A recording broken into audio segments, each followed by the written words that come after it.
یہی نہیں بلکہ ہندوستان میں 550 سے زیادہ ایسی موروثی حدودیں بھی ہیں، اب بھی موجود ہیں، جن کو صوبائی دائرہ کار سے الگ حیثیت دیتے ہوئے موروثی ریاستوں یا پرسنل اسٹیٹس کے طور پر شناخت کیا گیا۔ یہ موروثی ریاستیں داخلی خود مختاری کی حامل تھیں، جبکہ ان کے حکمران براہ راست تاج برطانیہ کے تحت تھے۔ ہندوستان کا سیاسی و آئینی ارتقاء جو 1857 سے 1947 تک جاری اور ساری رہا، بنیادی طور پر صوبوں کی سطح پر آگے بڑھ رہا تھا۔ یہاں مسلم لیگ اور قائد اعظم کی سوچ یہ تھی کہ ایک تو ہندوستان میں مسلم اکثریتی صوبوں کی تعداد بڑھائی جائے، اور دوسرا یہ کہ صوبوں کو خاطر خواہ خود مختاری حاصل ہو، تاکہ وہ کسی مضبوط مرکز کی غلامی میں چلے جانے کے بجائے اپنے انفرادی تخلیقی اور تعمیری رجحانات کو کار لا سکیں۔ اور سامعین، آج اگر پیچھے مڑ کر دیکھیں اور ماضی کے ان دو سیاسی دھاروں یعنی ہندوستان کے اندر مذہبی شناخت کی بنیاد پر ابھرنے والی جمعیتوں کی مناسب نمائندگی کا کمیونل جو سوال تھا، اور مرکز اور وحدتوں کے درمیان تقسیم اختیارات کا موضوع، مسلمانوں کے سرکردہ رہنما محمد علی جناح کی دور اندیشی اور سیاسی و آئینی بصیرت کو محسوس کیا جا سکتا ہے کہ کس طرح انہوں نے دونوں تضادات کو ایک ساتھ حل کرنے کی کوشش کی۔ انہوں نے ان دونوں مسائل کو بنیادی طور پر سیاسی مسائل ہی سمجھا، اور ان کا جو مشترک حل تجویز کرنا چاہا وہ بھی سیاسی حل ہی تھا۔ انہوں نے ہمیشہ اسی راستے کو اختیار کرنے کا مشورہ بھی دیا تھا جس پر چل کر ہندوستان کے کمیونل مسئلے کو ایک قابل عمل وفاقی نظام کے ذریعے حل کیا جا سکتا تھا، اور دوسری طرف انہوں نے ہندوستان کے لیے ہمیشہ ایک ایسا وفاقی سیاسی نظام تجویز کیا جو اگر قائم ہو جاتا تو ہندوستان کے کمیونل ایشوز کی بھی بڑی حد تک نفی ہو سکتی تھی۔ محمد علی جناح کی اس سیاسی معاملہ فہمی کو تاریخ کے طالب علم تو آج محسوس کر سکتے ہیں، لیکن اس کو نہ تو وہ لوگ محسوس کر سکیں گے جو ہندوستان میں مضبوط مرکز کے علمبردار تھے، اور نہ ہی وہ عناصر اس کی مناسب تفہیم حاصل کر سکتے ہیں جو قیام پاکستان سے قبل جناح کے دو قومی نظریے کو ایک خالص مذہبی اور فرقہ وارانہ موضوع سمجھ کر اس پر تنقید کر رہے تھے، یا جو قیام پاکستان کے بعد جناح کو ایک فرقہ پرست کے طور پر پیش کرنے پر کمر بستہ رہے۔ جناح کے نزدیک دو قومی نظریہ غیر منقسم ہندوستان کے مسلمانوں کے لیے ایک سیاسی راستہ کھولنے کا وسیلہ تھا، نہ کہ مذہب کی بنیاد پر منقسم دو ثقافتوں کے حامل عناصر کے درمیان ازلی و ابدی تقسیم اور دشمنی کا کوئی نسخہ۔ اور ناظرین، جناح کی 1913 میں مسلم لیگ میں شمولیت سے 1940 کی قرارداد تک ہر سیاسی کاوش اور ہر آئینی فارمولہ ان کے اسی طرز فکر کا مظہر تھا۔ یہ ضرور ہے کہ انہوں نے اپنے ہر آئینی فارمولے کے رد کر دیے جانے پر جو بھی اگلا فارمولہ پیش کیا وہ پچھلے سے زیادہ سخت تھا، لیکن انہوں نے مصالحت کا دروازہ کبھی بھی مکمل طور پر بند نہیں کیا۔ 1927 میں انہوں نے دہلی مسلم تجاویز کا پیکج پیش کیا، وہ رد کر دیا گیا۔ 2 سال بعد انہوں نے اپنے موقف میں سختی پیدا کرتے ہوئے اپنے 14 نکات پیش کیے۔ مصالحت کا راستہ ان میں بھی موجود تھا، مگر وہ بھی رد کر دیے گئے۔ سائمن کمیشن کی آمد پر انہوں نے ہندوستان میں کانگریس اور دیگر جماعتوں کے ساتھ مل کر ہم آہنگ موقف اختیار کرنے کا راستہ اپنایا، اس میں بھی ان کو ناکامی ہوئی۔ 1937 کے انتخابات کے فوراً بعد ہی انہوں نے مسلم لیگ کے موقف میں کچھ نہ کچھ لچک ضرور رکھی، لیکن کانگریس کے مسلم لیگ کے ساتھ شراکت کار کی شرائط اتنی سخت تھی کہ ان کو تسلیم نہیں کیا جا سکا۔ بالآخر 1940 میں جبکہ کانگریس پر برا وقت آیا ہوا تھا، وہ 1939 میں اپنی صوبائی وزارتوں سے مستعفی ہو چکی تھی۔ سلطنت برطانیہ دوسری جنگ عظیم کا حصہ بنی ہوئی تھی اور ہندوستان کو بھی اس جنگ میں جھونک دیا گیا تھا۔ ایسے وقت میں مسلم لیگ کی سودے بازی کی پوزیشن کہیں زیادہ مضبوط ہو چکی تھی۔ 23 مارچ 1940 کو ہندوستان کے مستقبل کے آئینی نظام کے حوالے سے وہ تاریخی قرارداد پیش کی گئی جس میں ایک نقشہ پیش کیا گیا تھا جو کافی حد تک ایک کنفیڈرل ہندوستان کا نقشہ تھا۔ اس کی روح سے ہندوستان کے شمال مشرق اور شمال مغرب میں جہاں مسلمانوں کی مسلمان اکثریت میں ہیں وہ خطے واقع تھے، ایسی آزاد ریاستوں کا خیال پیش کیا گیا جن کے اندر موجود حدوں کو خود مختاری یعنی اٹانومی اور اقتدار اعلیٰ سورینٹی کا حامل قرار دیا گیا۔ اس قرارداد کا نفس مضمون یہ باور کراتا ہے کہ مسلم لیگ کی سوچ حدوں کی زیادہ سے زیادہ خود مختاری کی سوچ بن چکی تھی۔ پھر ان حدوں کو جن دو آزاد ریاستوں کا حصہ بننا تھا، وہ دونوں آزاد ریاستیں ہندوستان کے ہمہ گیر وجود ہی کا حصہ ہوتی۔ اس کا مطلب یہ تھا کہ مسلم لیگ نے قرارداد میں بھی مفاہمت کا دروازہ کھلا رکھا اور متحدہ ہندوستان کی ایک شکل جو کنفیڈریشن کی شکل میں ہوتی، اس کو قبول کرنے میں تامل کا مظاہرہ نہیں کیا۔ ظاہر ہے کہ 1947 میں ہندوستان کی جو تقسیم ہوئی وہ 1940 کی قرارداد کے نقشے کے عین مطابق نہیں ہوئی، لیکن یہ قرارداد ہماری تاریخ کے سیاسی سفر کا ایک اہم مرحلہ ضرور تھی۔ اور سامعین، لیکن کیا اس قرارداد کو تاریخ کا ایک مرحلہ قرار دے کر ہم اس سے بالکل لا تعلق بھی ہو سکتے ہیں؟ ظاہر ہے کہ ایسا نہیں ہے۔ اس قرارداد میں مسلم لیگ نے جس سوچ سے اپنی وابستگی کا ذکر کیا اور جس کی طرف ابھی اشارہ بھی کیا ہے، یعنی یہ سوچ کے حدوں کو زیادہ سے زیادہ خود مختاری دی جا سکتی ہے، اٹانومی دی جا سکتی ہے، اور یہ خود مختاری اقتدار اعلیٰ کی حد تک بھی ہو سکتی ہے، بجائے خود ایک ایسی سوچ تھی جو آزادی کے بعد پاکستان کے لیے بہت راہ کشا ثابت ہو سکتی تھی۔ بدقسمتی سے آزادی کے بعد ہمارا سیاسی سفر بالکل ہی الٹ سمت میں شروع ہوا۔ پاکستان پر سیاسی عناصر کی حاکمیت اور منتخب سیاسی اداروں کی بالادستی کے بجائے افسر شاہی کی حاکمیت کا نظام قائم ہوا۔ تقسیم ہند کے فوراً بعد کے حالات نے بھی داخلی کمزوریوں کی جو حامل مسلم لیگ تھی اس کو لائق نہیں چھوڑا کہ وہ ملک میں اتفاق رائے کی بنیاد پر ایک قابل عمل جمہوری اور سیاسی نظام ترتیب دے کر اداروں کے قیام کا آغاز کرتی۔ پاکستان نے ابتدا ہی سے سول اور عسکری افسروں کو فیصلہ سازی پر اجارہ داری حاصل ہو گئی۔ ان کے نزدیک ایک مضبوط مرکز ہی نئی مملکت کی بقا اور ترقی کی ضمانت فراہم کر سکتا تھا۔ اسی افسر شاہی نے 10-11 سال برائے نام سیاسی حکومتوں سے اپنی مرضی کے فیصلے کروائے، اور پھر 1958 میں ان حکومتوں کا راستہ بھی بند کر دیا گیا۔ تب سے اب تک پاکستان میں 4 فوجی حکومتیں قائم ہو چکی ہیں، 4 مارشل لاز لگ چکے ہیں، جو مجموعی طور پر 80 سال کی تاریخ میں کوئی 33 ایئرز کی مدت براہ راست اقتدار پر براجمان رہی۔ جب ملک میں سویلین حکومتیں بھی قائم ہوئیں تب بھی وہ مکمل اختیار اور اقتدار سے محروم تھیں۔ پاکستان میں جمہوری سیاسی عمل کے عدم تسلسل اور عدم استحکام کا سب سے بڑا ہدف قومی وحدت بنی، اور اس کا بھی سب سے بڑا اظہار مرکز اور صوبوں کے درمیان فاصلوں کی شکل میں سامنے آیا۔ یہ بھی ہماری سیاسی تاریخ کا اہم پہلو ہے کہ ہمارے ہاں ایک بڑے عرصے تک جمہوریت اور شہری آزادیوں کے لیے تحریکوں کے منابع اور مراکز ان صوبوں ہی میں نمودار ہوئے جو مرکز یا مرکزی حکومت کی غیر منصفانہ پالیسیوں کے خلاف آواز بلند کرتے تھے۔ صوبائی وحدتیں ہمیشہ وفاق میں اپنے جائز مقام کے لیے جدوجہد آزما رہی ہیں اور جدوجہد کرتی رہی ہیں۔ وحدتوں کو ماضی میں جزوی کامیابی بھی ملی، لیکن یہ مرکز کی شدت پسند سوچ اور رویوں کے مقابلے میں نہ ہونے کے برابر ہیں۔ آزادی کے بعد سے اب تک وفاقی نظام کے حوالے سے ہمارا سیاسی سفر مرکزیت پسندی اور مرکزیت گریزی کی نہ ختم ہونے والی کشمکش کی تاریخ ہے۔ قیام پاکستان کے وقت 1935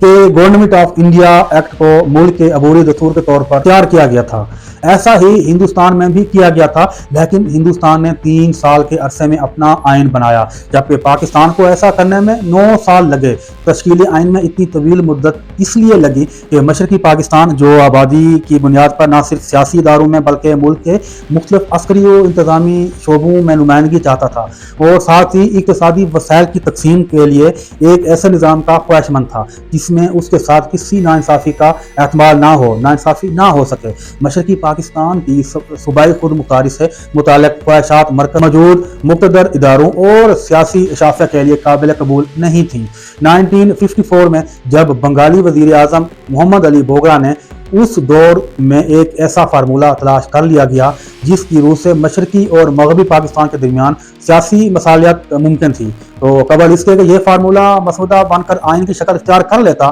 دستور ساز اسمبلی میں پیش کیا جاتا، گورنر جنرل نے مذکورہ اسمبلی کو توڑنے کا اقدام کیا۔ اس سے پہلے مشرقی پاکستان کے صوبائی انتخابات میں مسلم لیگ کو زبردست شکست سے دوچار ہونا پڑا تھا، جبکہ اس کے خلاف بننے والے اتحاد حکومت فرنٹ واضح کرتی تھی، ان کی واضح اکثریت سے کامیاب ہوا تھا۔ اس فرنٹ کے کم و بیش سب مطالبے صوبائی خود مختاری کے دائرہ کار کو بڑھانے کے مطالبے تھے۔ ان کا مقصد مشرقی پاکستان پر مغربی پاکستان کی بالادستی کو ختم کرنا تھا، لیکن دستور یہ کے خاتمے کے بعد نئی آئین ساز اسمبلی کے انتخابات کے موقع پر اور پھر اس اسمبلی کے وجود میں آنے کے بعد مشرقی پاکستان کی قیادت نے سیاسی مصالحت کا راستہ اختیار کرتے ہوئے صرف اس لیے خود مختاری کے اپنے مطالبے سے کئی قدم پیچھے آنے کا فیصلہ کیا تاکہ ملک کو بہرحال ایک دستور حاصل ہو جائے۔ اس کے نتیجے میں وجود میں آنے والا 1956 کا آئین 1935 کے ایکٹ کا ہی ایک حصہ تھا، لیکن کم از کم اس نے 1954 میں رک جانے والے سیاسی عمل کو بحال کرنے میں مدد دی۔ مشرقی پاکستان اور مغربی خطے میں سندھ، سرحد اور بلوچستان سے تعلق رکھنے والے سیاسی عناصر کو توقع تھی کہ انتخابات کے بعد وہ نئی اسمبلی سے آئین میں ترمیم کروا کر 1956 کے دستور کو اپنے لیے زیادہ قابل قبول بنوا سکیں گے۔ 1956 کے دستور کے بننے سے پہلے صرف مشرقی پاکستان کی عددی برتری کو غیر مؤثر بنانے اور نیوٹرلائز کرنے کے لیے مغربی خطے کے صوبوں اور ریاستوں کو ایک وسیع تر مغربی پاکستان نامی صوبے میں ضم کر دیا گیا تھا، جسے 1 یونٹ کا نام دیا گیا، لیکن یہ فیصلہ مغربی خطے کے چھوٹے صوبوں میں مقبول نہیں ہو سکا، لہذا 1 یونٹ بننے کے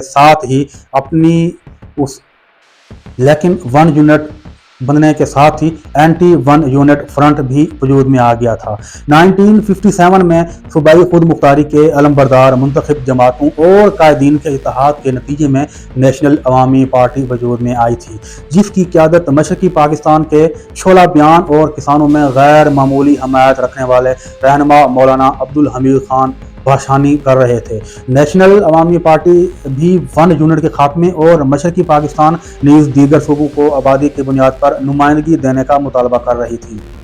غالب امکان یہ تھا کہ حسب اعلان اگر فروری 1959 میں ملک میں عام انتخابات ہو جاتے تو وجود میں آنے والی نئی اسمبلی آئین میں ترامیم کر کے صوبائی خود مختاری کے مطالبات کو بڑی حد تک اس کی دامن میں سمیٹ لیتی، لیکن 7 اکتوبر 1958 کو ملک میں مارشلہ لگا دیا گیا اور آئین کو منسوخ کر دیا گیا۔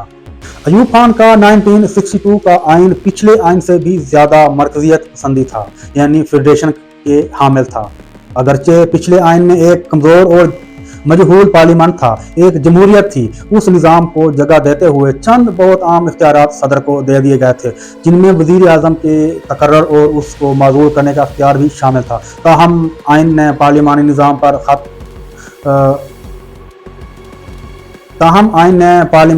پر خط تنسیق نہیں کھینچ دیا تھا۔ 1962 کے آئین نے پارلیمانی نظام کو یکسر رد کرتے ہوئے ایک ایسا صدارتی نظام متعارف کروایا جس میں صدر مرکزیت پسند نظام کی سب سے اوپر کی منزل پر فائز ہونا تھا۔ دستور میں پاکستان کو وفاق قرار دینے کا تکلف نہیں کیا گیا،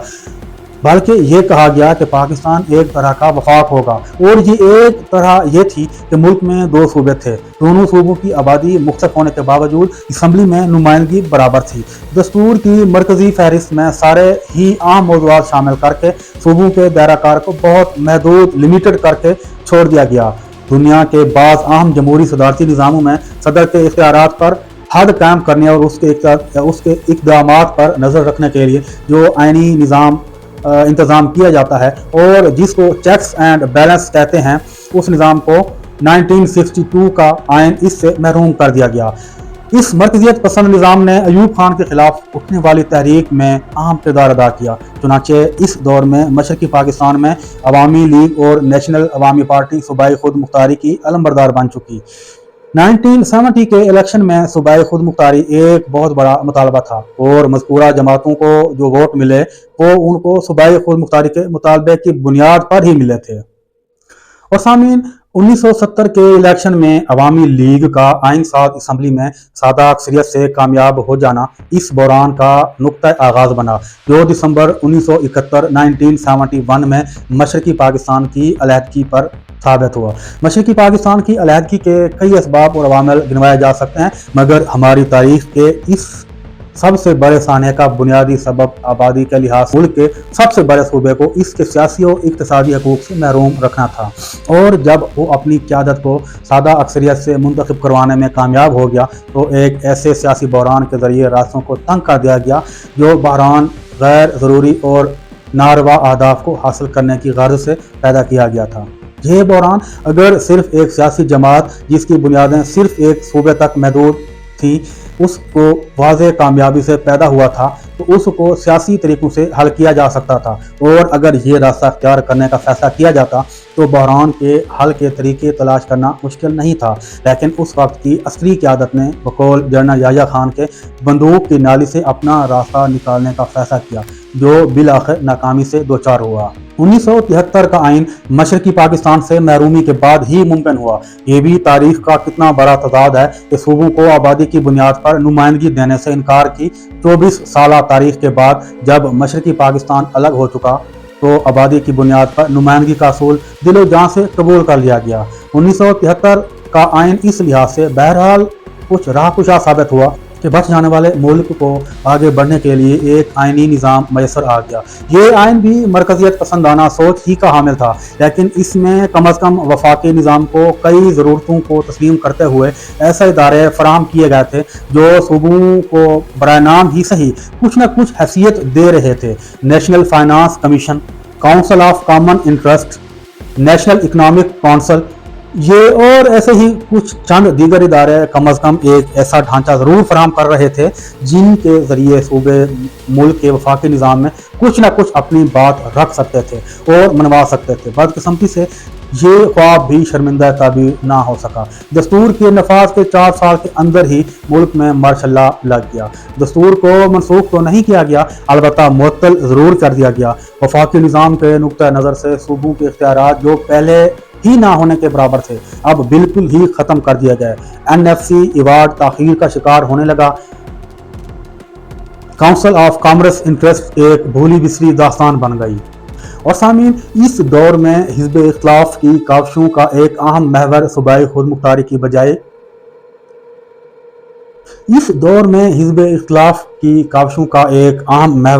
صوبائی خود مختاری کی بحالی تھی۔ تحریک بحالی جمہوریت MRD کے مطالبات میں صوبائی خود مختاری کا مطالبہ سر فہرست تھا، لیکن 1988 سے 1999 تک جو سویلین حکومتیں برسر اقتدار آئیں، یعنی 2 مرتبہ بے نظیر بھٹو اور 2 ہی مرتبہ نواز شریف صاحب کی سربراہی میں، ان حکومتوں کے 11 برسوں میں ان کی آپس کی کشمکش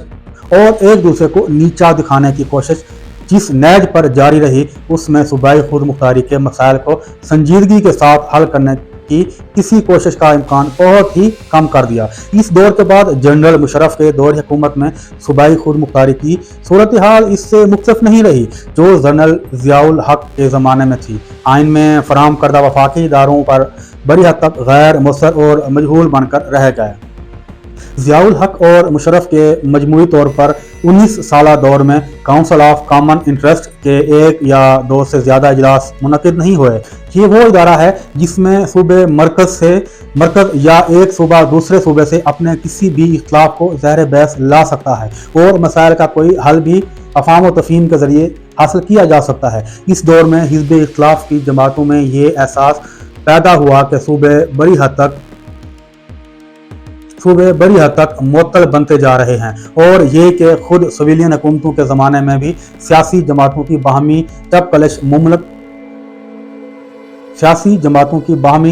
کلش ملک کے وفاقی نظام کو غیر مستحکم بنانے کا ذریعہ بنتی جا رہی ہے۔ اسی احساس نے 2006 میں میثاق جمہوریت چارٹر آف ڈیموکریسی کی بنیاد رکھی، جس پر پیپلز پارٹی اور مسلم لیگ نون کی قیادتوں نے دیگر سیاسی جماعتوں کے قائدین کے ساتھ اتفاق کیا۔